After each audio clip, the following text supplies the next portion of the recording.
మీ car EMI కట్టలేకపోతున్నారా? మీ car EMI మేము కడతాం. ఈ నెంబర్కి కాల్ చేయండి.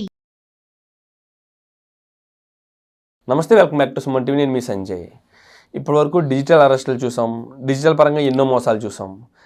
ఇంకా బయట జరుగుతున్న మోసాల గురించి మనతో చర్చించడానికి మన ముందున్నారు senior high court advocate KV Ramarao garu. సార్తో మాట్లాడి మరి కొన్ని విషయాలు తెలుసుకుందాం. నమస్తే సార్. నమస్తే సంజయ్. సార్, మనం ప్రీవియస్గా ఎంతో అవేర్నెస్ వీడియోస్ చేసుకున్నాం. అండ్ డిజిటల్ అరెస్ట్ అనేది ఎలా జరుగుతుంది, డిజిటల్ పరంగా ఫోన్ల పరంగా ఎలాంటి మోసాలకు పాల్పడుతున్నారు, ఎలాంటి చర్యలు తీసుకోవాలి, ఎలాంటి జాగ్రత్తలు తీసుకోవాలన్న విషయంపై మనం ఎన్నో చర్చించుకున్నాం. మనం ప్రేక్షకులకు ఎన్నో తెలియజేసాం. అంతేకాకుండా ఇప్పుడు రీసెంట్గా ఇంకొన్ని మోసాలు అనేవి జరుగుతున్నాయి. అమ్మాయిల పేర్లను చూపించి సంథింగ్, లేకపోతే ఒక స్త్రీ వ్యామోహాన్ని చూపించి కూడా మోసాలు జరుగుతున్నాయని చెప్పారు మీరు నాకు. అది కొంచెం మాకు మా ప్రేక్షకులకి వివరిస్తారా? అసలు ఇవి ఎలా కొత్త పుంతలు దొక్కుతున్నాయి అంటే, సమాజంలో ప్రజల యొక్క వీక్నెస్ని పట్టుకొని సైబర్ నేరాలతో పాటుగా ఈ స్త్రీ వ్యామోహం కూడా తో ప్రజల్ని ఇబ్బంది పెట్టే కేసులు కొత్త పుంతలు దొక్కుతున్నాయి. రీసెంట్గా మనం బీహార్లోని నవదా జిల్లాలో ఒక వెలుగులోకి వచ్చిన ఒక వార్త వింటే ఆశ్చర్యం వేస్తుంది. ప్రజలు ఈ రకంగా కూడా మోసపోతున్నా అనే భయం కూడా వేస్తుంది. నవదా జిల్లాలో జరిగిన సంఘటన ఏంటంటే, ఒక మూట యువకులకి ఒక గాలం వేసింది.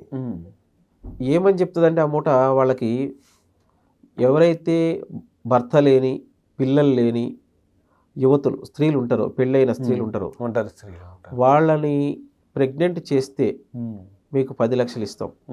ఒకవేళ ప్రెగ్నెంట్ ఫెయిల్ అయితే 50,000 నుంచి 5 లక్షల వరకు ఇస్తాం అని ఇట్లా నమ్మవలికి ఆ యువకుల్ని వారిని కేంద్రాలకు తెచ్చుకొని వారి యొక్క డీటెయిల్స్ తీసుకొని, వారి యొక్క ఆధారు, పాన్ నెంబరు, వాళ్ళ డీటెయిల్స్ అన్ని తీసుకొని వారి పేరుతోనే లాడ్జ్లు బుక్ చేసి నమ్మించి వాళ్ళని అక్కడ తీసుకొస్తారు. తీసుకొచ్చినాక వాళ్ళని బ్లాక్మెయిల్ చేసి డబ్బులు గుంజే దందా తప్ప వారు ఎంత మోసం చేస్తున్నారంటే, పబ్లిక్లో అవేర్నెస్ లేదు కాబట్టి, అరే ఈజీ మనీ మనకు ఇలా వస్తుందనే ఆశతోని చాలామంది యువకులు మోసపోయారు. కొంతమంది ఒక 3 వ్యక్తులు రీసెంట్గా పోలీసులు అప్రోచ్ అయ్యారు. అప్పుడే మనకు వెలుగులోకి వచ్చింది. నవదా జిల్లాల యొక్క పోలీసులు వెంటనే తనిఖీలు చేసి ఆ ముఠాని పట్టుకోవడం జరిగింది. కొంతమంది వ్యక్తులు పారిపోయారు, ఒకళ్ళిద్దరు దొరికారు, ఆ కూపీ లాగారు. ఆ విషయాలను వెలుగులోకి వస్తున్నాయి. అంటే ప్రజలు మోసపోవడాల్లో రకరకాల కారణాలు ఉన్నాయి. అది ఈ రకమైన రకాలు ఈ కొత్తగా వస్తున్నాయి. మరి ఇంతకుముందు డిజిటల్ యాప్ల ద్వారా, లేదా కొన్ని లింకుల్లోకి లేదా కొంతమంది ఫేక్ డీపీలు పెట్టుకొని అమ్మాయిగా కాల్స్ చేసి, న్యూడ్ కాల్స్ చేసి ఇబ్బంది పెట్టే చూసాం. కానీ ఇది మరీ విచిత్రంగా ఉంది. ఇదే కాకుండా రీసెంట్గా హైదరాబాద్ కేంద్రంగా ఇంకొక గుట్టు రట్టయింది. అది చాలా వింతగా ఉంది. ఏం చేస్తారంటే, అమ్మాయిలు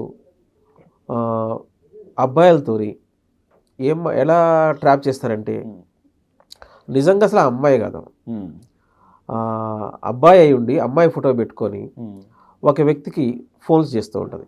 ఫేక్ ప్రొఫైల్ పెట్టుకొని ఫేక్ ప్రొఫైల్తో ఫోన్ చేస్తుంటుంది. చాటింగ్ మొదలైస్తుంది. తర్వాత చాటింగ్ పోయి డేటింగ్ అని చెప్పింది. పిచ్చి యువత కొంతమంది మోసపోవడాల రకం ఏంటంటే, వాళ్ళు ఏం చేస్తుంటే, ఆల్రెడీ వాళ్ళకి రిసార్ట్స్ దగ్గర లేదా అవుట్స్కర్ట్స్లో లాడ్జిల లెక్కను మాకు రూమ్స్ ఉన్నాయి, మా ప్లేస్లు ఉన్నాయి, మా ఓన్ బిల్డింగ్స్ ఉన్నాయి, ఇట్లా నమ్మవలికి యూత్ని ఆ ప్లేస్లకు రాబట్టి అక్కడికి రాగానే వారిని అనేక రకాలుగా శారీరకంగా హింసించి వారిని ఏం చేస్తారంటే, వారి దగ్గర ఉన్న ఏమన్నా గోల్డ్తోనో, చైన్లతోనో, లేకపోతే డబ్బులతోనో పోతే ఆ డబ్బులు కొట్టేయటం. తర్వాత వాళ్ళని ఇంకా అన్ని లింక్ పెట్టుకొని వారి అకౌంట్స్లో డబ్బులు కూడా రాబట్టి అప్పుడు కానీ వదలట్లేదు. చాలామంది ఏం చేస్తారంటే, యువకులు వాళ్ళు చేసేది తప్పు. వాళ్ళు చాటింగ్ పేరుతోని, డేటింగ్ పేరుతో పోయిన వ్యక్తి కుటుంబంతో చెప్పుకుంటే, ఫ్రెండ్స్తో చెప్పుకుంటే, పోలీసుల దగ్గర పోతే ఎక్కడో పరువు పోద్దని చాలామంది యూత్ ఇవి చెప్పుకోవట్లేదు. వ్యక్తుల్ని ఎలా మోసం చేస్తారు, మోసాలకు అసలు కొత్త పుంతలు దొక్కుతున్నాయి మన దేశంలో. సైబర్ నేరాలు ఒకవైపు అయితే, ఈ రకమైన మోసాలు, మీకు ప్రెగ్నెంట్ చేస్తే 10 లక్షలు ఏందండి, ఎక్కడ వింత ఇది? అంటే సార్, ఇప్పటివరకు చూసుకున్నాం మనం, ఒక డబ్బు ఆశ చూపించి మనం మోసపోయిన వాళ్ళని చూసాం, మోసం చేసిన వాళ్ళని చూసాం. కానీ ఇక్కడ ఒక శారీరక సుఖాన్ని చూపించి మోసం చేసే వాళ్ళని ఇప్పుడే చూస్తున్నాం అండి. ఎంత పిచ్చి యువత అంటే ఫేక్ ఐడితో ఒక లేడీ 2 రోజులు 3 రోజులు నీకు నైట్ టైం కాల్స్ చేసి చాటింగ్ చేసి మనం డేటింగ్ అని పిలిస్తే అసలు ఏమి ఆలోచించకుండా యువత ఉరుకుతున్నారంటే అసలు ఎక్కడి వరకు పోతున్నాం మనం, సమాజంలో ఏం జరుగుతుంది, అసలు అవేర్నెస్ ఎందుకు లేదు, ఎందుకు కొరబడుతుంది? దీని అంతటి కారణం సమాజంలో జరుగుతున్న మార్పులతో పాటుగా పేరెంట్స్ కూడా వారి వారి యొక్క జాబులలో, వారి వారి యొక్క జీవనంలో, వారి యొక్క బిజినెస్లో వెళ్ళిపోయి పిల్లలు పట్టించుకోవడం, పిల్లలకి ప్రేమ వాత్సల్యం దొరకక, పలకరించే విధానం లేక, కుటుంబ వ్యవస్థ నిర్వీర్యమైపోయి చిన్న చిన్న కుటుంబాలకు ఏర్పడి తాత తండ్రి ఇలాంటి బంధాలు తెగిపోయి, అన్నదమ్ముల బంధాలు తెగిపోయి, కుటుంబ వ్యవస్థ చిన్నాభిన్నమై న్యూక్లియర్ ఫ్యామిలీస్ ఏర్పడి సిటీలో ఏమైపోయిందంటే ఎవరు బిజినెస్ వాళ్ళు, ఎవరు ఉద్యోగం వాళ్ళు చేయడం వల్ల ఈ పిల్లల మీద కంట్రోల్ లేక, పిల్లలు ఈ చిన్న చిన్న వ్యామోహాలకి వాళ్ళకి నాలెడ్జ్ లేక డేటింగ్ చాటింగ్ పేరుతో అవుట్స్కట్స్కి పోయి ఆ మూటాల చేతిలో దెబ్బలు తిని వాళ్ళ యొక్క ఆస్తులు కోల్పోతున్నారు. దీనిపై అవేర్నెస్ కంపల్సరీ ప్రభుత్వాలు ఇవ్వాలి, కుటుంబ వ్యవస్థ పేరెంట్స్ ఇవ్వాలి. ఇలాంటి ఇన్సిడెంట్ జరిగినప్పుడు ఏ వ్యక్తికి అయితే ఇన్సిడెంట్ జరిగిందో ఆ వ్యక్తి సిగ్గు మొహవాటం లేకుండా కంపల్సరీ పోలీసులను అప్రోచ్ కావాలి. తన యొక్క ఐడి, తన యొక్క డీటెయిల్స్ బయటికి రాకుండా పోలీసులకు ఇన్ఫర్మేషన్ ఇవ్వాలి, చెప్పుకోవాలి.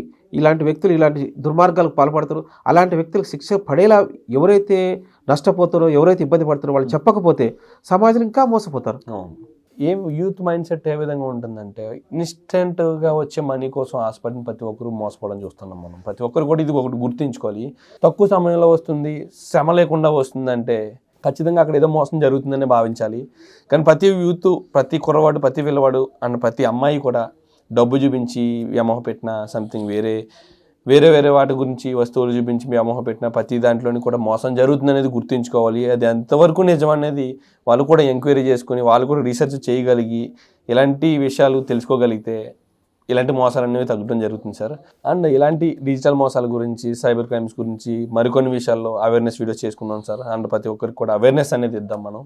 And thank you sir. మరొక వీడియోలో మళ్ళీ కలుసుకుందాం. Thank you Sanjay.